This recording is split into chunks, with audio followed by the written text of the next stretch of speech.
inspirasi.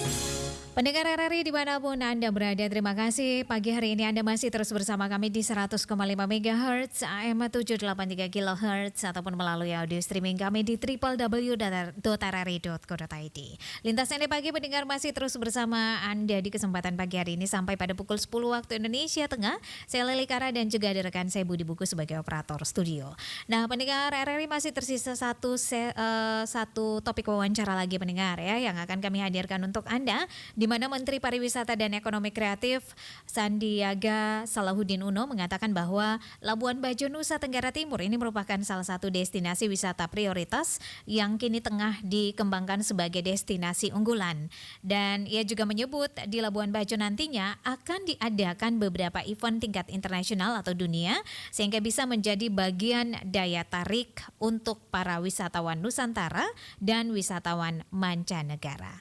Lantas apa saja kegiatan yang sudah dirancang ini pendengar ya? Kita akan ngobrol dengan Sana Fatina, Direktur Utama BPOL BF di ujung telepon sesaat lagi pendengar. Republik Indonesia, RRI Pro 1. Mbak Sana, selamat pagi. Halo, selamat pagi. Salam sehat, salam tangguh Mbak Sana. Salam sehat. Oke, akhirnya bisa kontak juga ini Mbak Sana ya. Baik, iya, saat ini tengah berlangsung festival Golokoe ya di Manggarai Barat, Labuan Bajo begitu ya? Iya, betul sekali. Sudah dari tanggal 8 kemarin Sampai dengan 15 dibuka oleh Bapak Uskup gitu ya, dan sekarang sedang proses rangkaiannya semuanya sampai tanggal 15 besok penutupannya. Oke, baik. Mungkin bisa digambarkan nih kepada pendengar nih, seperti apa festival Golo ini di Labuan Bajo, Golokoe ya? Ya, Festival Golokoe adalah festival pertama dan kemudian yang digagas oleh Keuskupan Ruteng untuk merespon pengembangan pariwisata Labuan Bajo. Jadi kan tahun 2022 ini dicanangkan sebagai tahun pariwisata holistik. Jadi bagaimana pengembangan pariwisata itu harus integral, jadi meliputi seluruh aspek kehidupan manusia. Dan di sini motonya adalah 3B, yaitu berpartisipasi, berbudaya, dan berkelanjutan. Nah, dalam bentuk festival ini kemarin mengundang seluruh paroki yang ada di Keuskupan Ruteng, itu ada 73 paroki dan pesertanya sampai 1.197 peserta dari semua paroki tersebut. Kemudian ada 150 UMKM binaan paroki juga yang kemudian menunjukkan hasil karya mereka di waterfront area di Labuan Bajo. Nah, yang menarik ini adalah bahwa kegiatan festival ini kita lagi rencanakan ya untuk menjadi festival untuk tahunan, dan bagaimana kegiatan ini dilakukan secara swadaya, jadi dari, oleh, dan untuk masyarakat gitu ya.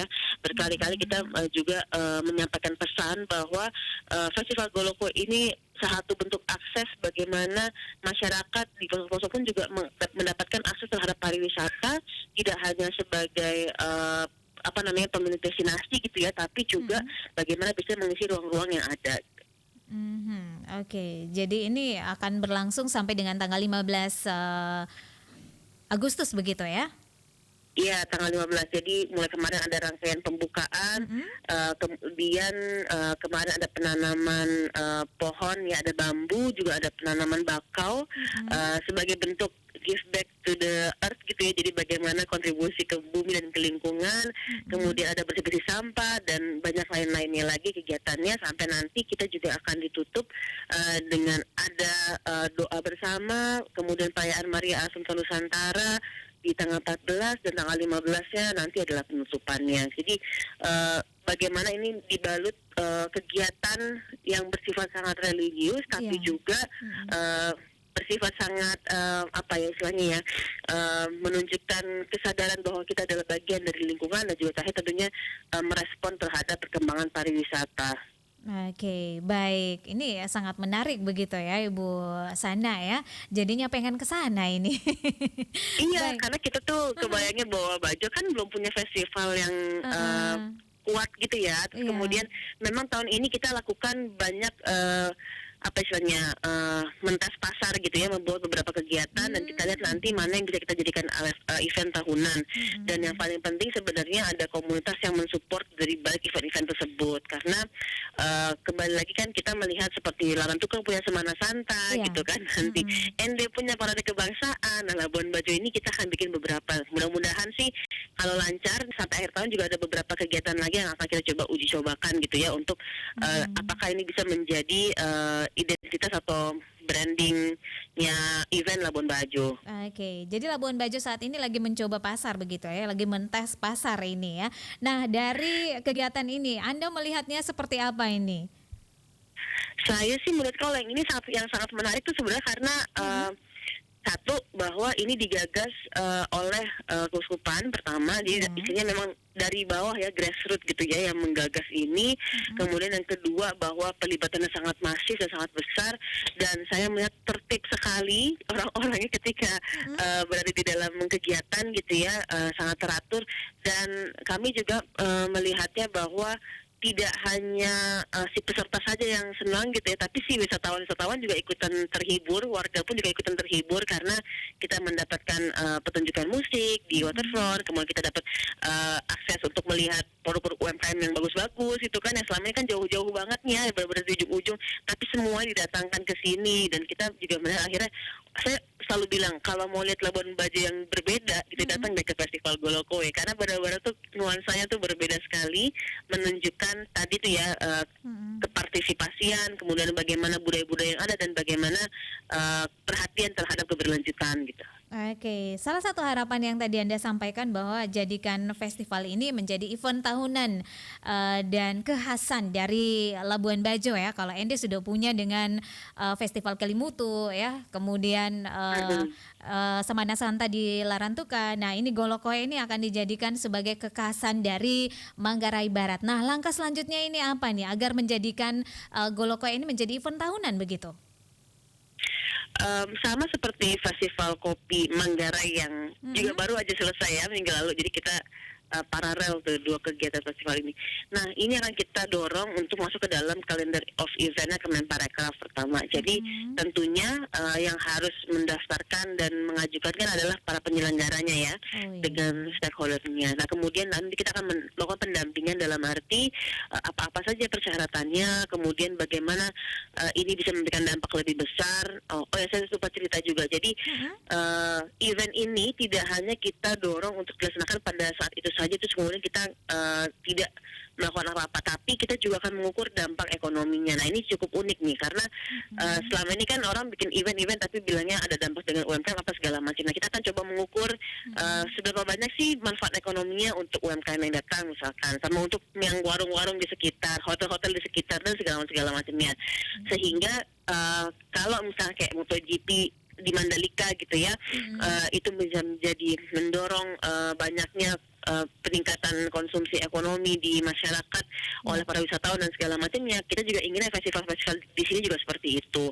Dan yang kita perhatikan di sini adalah bagaimanapun juga selama ini kan orang datang ke Labuan Bajo hanya mau lihat komodo gitu ya. Kemudian kita pengen buat orang datang ke sini tuh ya nggak harus lihat komodo juga gitu, tapi banyak aktivitas yang lain, dan event-event yang banyak ini adalah salah satu caranya untuk kita bisa membuat orang berkali-kali kembali ke Labuan Bajo seperti itu. Oke, baik. Dari Golokoe ini kita ke internasional dulu ini, Mbak Sana ya.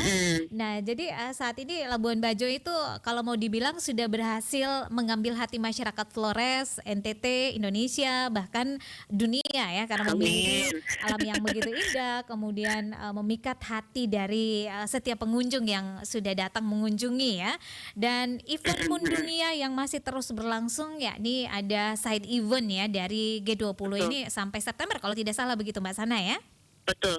Oke. Dan belum lama ini Pak Menteri sudah sampaikan bahwa akan ada banyak event nih berkelas dunia yang akan diselenggarakan di Labuan Bajo. Boleh dong kasih bocoran event apa saja ini ya ke depannya nih yang akan diselenggarakan di Labuan Bajo berkelas dunia ini?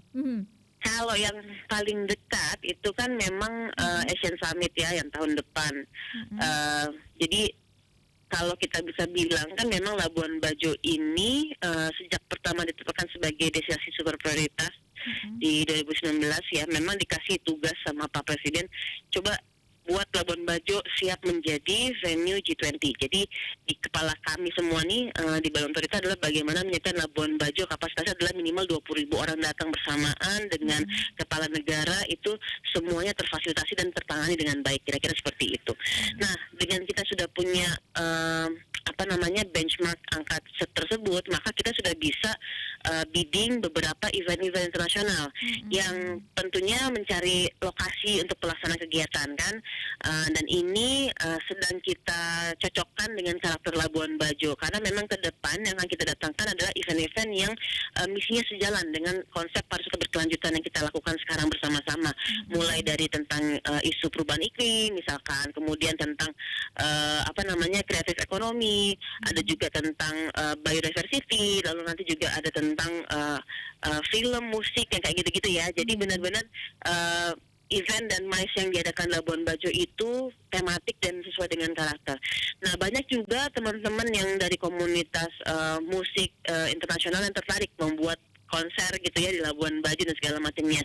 Jadi kita sekarang lagi mendata, termasuk kita juga mendata opsi-opsi venue yang memungkinkan. Jadi selain waterfront, misalkan ada tempat musik waring, batu cermin dan lain-lain. Jadi mungkin ada lokasi-lokasi yang lain yang nggak kebayang, misalkan kayak kegiatan di atas kapal atau di pulau atau seperti apa. Prinsipnya adalah kita membuka dan mengundang si komunitas kreatif ini untuk datang dulu nih sebenarnya, untuk mereka melihat Labuan Bajo ini bisa ngapain aja ya kayak gitu. Karena kita pengen agar ke depan festival ini kan istilahnya bukan miliknya pemerintah ya, tapi istilahnya harus bergerak tadi saya bilang dari kalangan komunitas ataukah kalangan pengusahanya atau seperti apa. Jadi benar-benar dia hidup si ekosistem parekrafnya dan ditopang oleh nanti produk-produk lokal yang kita sampai sekarang lagi lakukan kemitraan dan pendampingan. Jadi misinya adalah dengan adanya kegiatan event festival kelas dunia ini ya, seperti Mandalika yang punya MotoGP misalkan, nanti kita cari lagi apa gitu ya yang bisa dilakukan di sini. Ini akan menjadi signature produknya Labuan Bajo, dan orang memang datang ke Labuan Bajo untuk nonton event tersebut. Oke, baik. Nah, ini tadi sempat disampaikan ya, ada kegiatan-kegiatan yang kecil ya, bagaimana sudah kemudian mengenalkan Labuan Bajo kepada misalnya produser film ya, lalu event organizer begitu ya, IO. Nah, ini apakah sampai sejauh ini sudah banyak yang melirik dan juga mendesain ya acara untuk diselenggarakan di Labuan Bajo, misalnya konser musik dan juga pembuatan film mungkin Ibu Sana?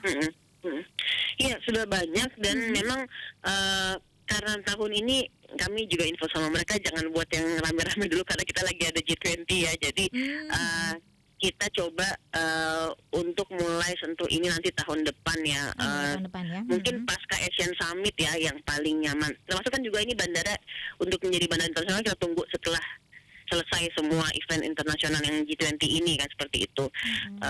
Nah, tentunya dengan kemarin Bapak Presiden sudah meresmikan, kemudian nggak lama dari itu udah kita bikin acara terus-terusan gitu ya, kalau kita bisa bilang gitu ya. Udah banyak sih yang nanya dan udah survei dan lihat kapasitas listriknya berapa, kapasitas tribunnya berapa sih, kayak gitu-gitu ya.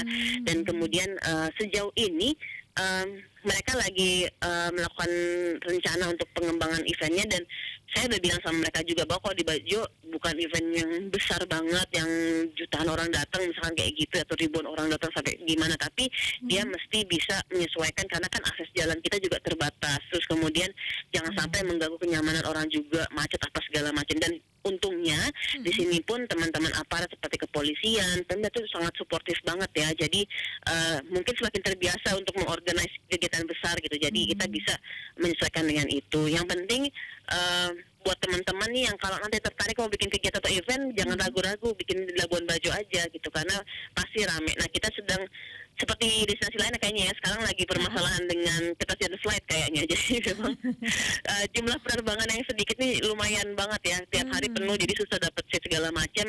Tapi mudah-mudahan nanti kalau udah 6 bulan ke depan kayaknya udah lebih lega ya. Jadi bisa lebih nyaman, harga lebih murah tiketnya kan, kemudian orang jadi bisa belanja di Labuan Bajo, jangan habis buat beli tiket gitu. Iya, benar sekali nih Mbak Sana.